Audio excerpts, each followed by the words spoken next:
बालिग इंसान में कितने लीटर खून होता है? तो 5 लीटर।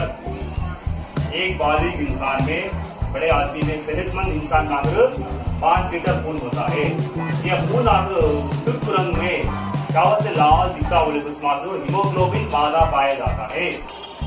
ये खून देने का दनखली होने की वजह से या खुलिए पूरा जिंदा रहती और जिंदगी देने का गुजरती रहती है वो शख्स की। वहाँ दिल की दिशामत देखे तो वो शख्स की मुट्ठी के बराबर होती है। दिल की दिशामत, दिल का साइज, वो दिल का साइज करने का दिशामत आप देखा तो वो शख्स की मुट्ठी के बराबर, मुट्ठी की तेजी की वहाँ मुट्ठी के बराबर दिल की दिशामत होती है, साइज। दिल देखे तो बराबर ये खून पे आप 2 में 3 हिस्सा अगर क्या हो तो बाएं जानिब होता है।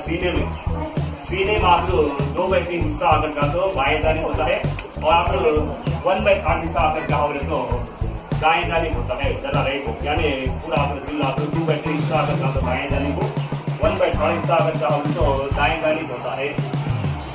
और दिल अगर क्या देखने के बाद दिल अगर इसमें तो दोनों फेफड़ों के दरमियान होता है।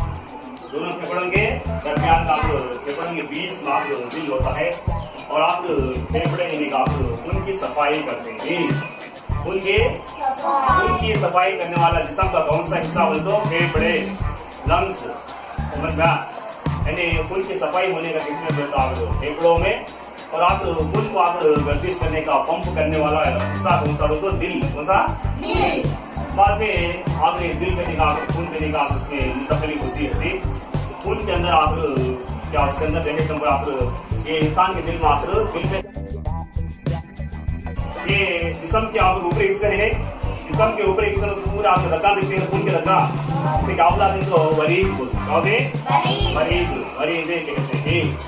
बाद में आप इसे तो आप खून की जरूरत पड़ती है, पेशेंट दे कहाँ तो वहाँ एक्सीडेंट हुआ दे कहाँ तो जल दे, जिससे में आप चाहो तो खून कम होगा बोले तो खून आप एक शख्स से आप दूसरे शख्स को अगर खून का मुंतकली करके वहाँ कौन से खून के नाले में चढ़ा बोले तो मरीजों के जरिए